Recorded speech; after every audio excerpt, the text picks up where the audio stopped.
नमस्कार साथियों। आज की इस क्लास का उद्देश्य किसी प्रकार के लेक्चर सीरीज में किसी प्रकार के टॉपिक के डिस्कशन का नहीं है। आज इस वीडियो के माध्यम से हम उस एक टॉपिक पर चर्चा करने वाले हैं जो पिछले कल आयोग की तरफ से बमबारी की गई। आयोग की तरफ से बमबारी ये की गई कि खाद्य सुरक्षा अधिकारी के नोटिफिकेशन को रद्द कर दिया गया। खाद्य सुरक्षा के अधिकारी के नोटिफिकेशन को रद्द होना बहुत ज्यादा आवश्यक था। ठीक है, मैं ये बात लंबे समय से कह रहा हूँ। बहुत सारे अभ्यर्थी जो मुझे सुन रहे होंगे उन्होंने मुझसे फोन कॉल पर बात भी की है और उनको मैंने समझाया हुआ था कि ये पूरा का पूरा नोटिफिकेशन का जो क्राइटेरिया रखा गया है वो बहुत गलत तरीके से जा रहा है। खास करके जो केमिस्ट्री कैटेगरी के अंतर्गत लिए जा रहे थे फॉर्म्स, वो बिल्कुल गलत तरीके से जा रहे थे। ठीक है, अब इसमें हुआ क्या है उसको समझ लेते हैं, है ना। यदि आप एमपीपीएससी की वेबसाइट में जाएंगे तो एमपीपीएससी की वेबसाइट में यहाँ पे आपको ऊपर ही क्या दिख जाएगा, खाद्य सुरक्षा अधिकारी का जो नोटिफिकेशन कैंसिल किया गया उसका यहाँ पर नोटिफिकेशन आपको दिख जाएगा। ठीक है, उसको ओपन करेंगे आप तो ये पूरी जानकारी में है इसमें कि मध्य प्रदेश लोक सेवा आयोग द्वारा मध्य प्रदेश शासन के लोक स्वास्थ्य एवं चिकित्सा विभाग के द्वारा, है ना, ये जो काम हुआ था वो पूरा क्या किया जा रहा है, रद्द किया जा रहा है। ठीक है, ये पूरा नोटिफिकेशन का जो डेट था उसको उन्होंने बताया हुआ कि पूरा नोटिफिकेशन आपका रद्द हो रहा है। ठीक है,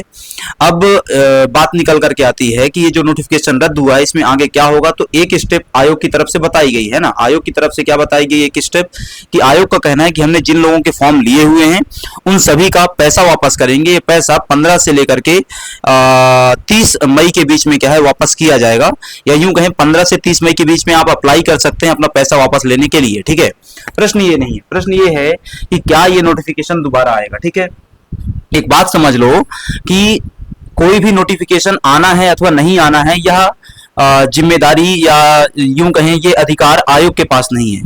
ये अधिकार पूरा किसके पास होता है, डिपार्टमेंट के पास होता है। ठीक है, एक पूरी प्रोसेस समझो।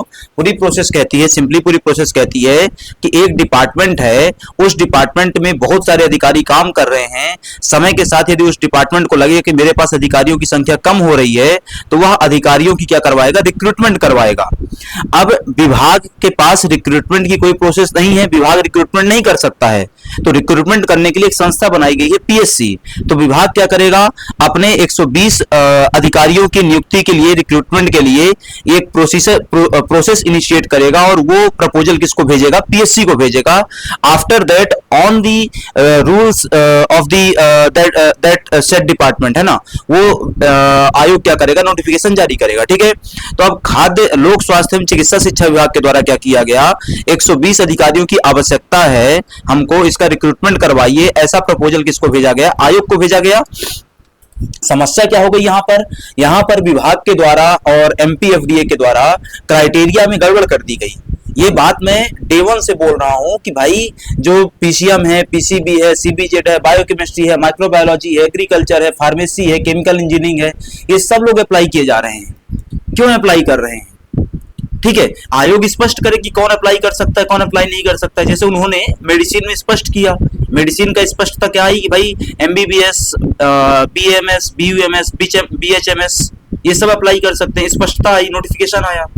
बाकी चीजों को कोई नोटिफिकेशन जारी नहीं किया गया। जैसे उदाहरण के लिए कि भाई केमिकल इंजीनियरिंग वाला भी फॉर्म भर रहा है, लेकिन क्यों भर रहा है? मैं नहीं कह रहा हूं कि वो गलत भर रहा है, मैं आयोग की गलती मानता हूं कि आयोग ने कहीं नहीं बताया कि वो नहीं भर सकता। गलती आयोग की है कि आयोग नहीं बता रहा है। और आयोग कब बताता है, जब डिपार्टमेंट ऐसा करने को कहता है, और डिपार्टमेंट ने ऐसा करने को कहा नहीं। तो अब आगे क्या होगा, तो समय के साथ का मतलब होता है कि अभी से लेकर के मोटा मोटा कहूं जून तक कोई हलचल नहीं होगी।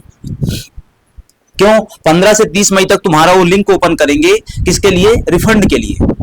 रिफंड देंगे, उसके बाद वो शायद जून में जाकर के डिसाइड कर पाए कि अब हमको री एग्जाम लेना है और क्या क्राइटेरिया रखना है, और उसके बाद वो फिर से नोटिफिकेशन जारी करेंगे। बोला, आपका प्रश्न हो सकता है कि साहब आप इतना सियोरिटी के साथ कैसे बोल सकते हैं कि नोटिफिकेशन आएगा। देखो, डिपार्टमेंट अंधा होकर के कभी भी प्रपोजल नहीं भेजता है। कई सालों से भर्ती नहीं हुई है, अधिकारियों की कमी है, डिपार्टमेंट को पता है कि हमारे पास अधिकारी नहीं है, कार्यबोझ बढ़ रहा है, लोग लगातार रिटायर हो रहे हैं, तो डिपार्टमेंट को अधिकारी चाहिए। तो डिपार्टमेंट अधिकारी चाहिए है तो प्रपोजल फिर से भेजेगा, उसमें जो गलतियां हुई थी उनको सुधार करके, कोर्स करेक्शन करके वो फिर से क्या है, प्रपोजल भेजेगा। तो इस चीज को लेकर के निश्चिंत रहो कि वो नहीं आएगा, नोटिफिकेशन नहीं आएगा, बिल्कुल आएगा नोटिफिकेशन। 100% नोटिफिकेशन आएगा। हाँ, इस चीज को लेकर के मैं भी श्योर नहीं हूं कि किस दिन आएगा, मतलब जून के अंत में आएगा, जुलाई की शुरुआत में आएगा, जुलाई के अंत में आएगा, ये मुझे बिल्कुल वो नहीं, श्योरिटी नहीं है। आएगा ये 100% श्योर है, क्योंकि डिपार्टमेंट को अधिकारियों की आवश्यकता है। उनके अधिकारी लगातार रिटायर हुए हैं, कई वर्षों से भर्ती नहीं हुई है, वो फिर से प्रपोजल भेजेंगे। बस समस्या क्या हुई, उनका प्रपोजल में जो एलिजिबिलिटी क्राइटेरिया था वो भारत सरकार के एलिजिबिलिटी क्राइटेरिया से मैच नहीं कर रहा था। ठीक है, तो इतना आपको ध्यान में रखने की आवश्यकता है। तो जिन लोगों का बार बार प्रश्न आ रहा था कि सर क्या करें, पढ़ें कि नहीं पढ़ें, यदि तुम सीरियस हो, तैयारी करना चाहते हो, तो अभी भी जब से आज से कैंसिल हुआ, कल से कैंसिल हुआ है, तब से जब तक कि नोटिफिकेशन नहीं आ जाता है फिर से, तब तक तुम मात्र 1 से 2 घंटे डेली इसको समय देते रहो, सिलेबस कवर करते रहो। इसके अलावा 2 घंटे के अलावा तुम जो भी कर रहे हो जीवन में, जहां पर भी जिस भी एग्जाम की तैयारी कर रहे हो, उस एग्जाम की तैयारी करो। बस इसको 1.5 से 2 घंटे दो, इतना समय यहां पर लगाते रहो। और जब आ जाएगा नोटिफिकेशन, तब वापस से उसमें तेजी से लग जाना। जब नोटिफिकेशन आएगा तो इस बात की श्योरिटी मान करके चलो कि फरवरी मार्च के पहले एग्जाम नहीं होगा, फरवरी मार्च 26 के पहले एग्जाम नहीं होगा। क्यों? क्योंकि इसके पहले तक आयोग का पूरा कैलेंडर बुक है, कोई ना कोई एग्जाम लगातार चल ही रहा है। ठीक है, तो ये पूरी की पूरी इंफॉर्मेशन थी। ये इंफॉर्मेशन इस चीज को लेकर के नहीं थी कि कैंसिल हो गया, वो तो आपको जानकारी है ही।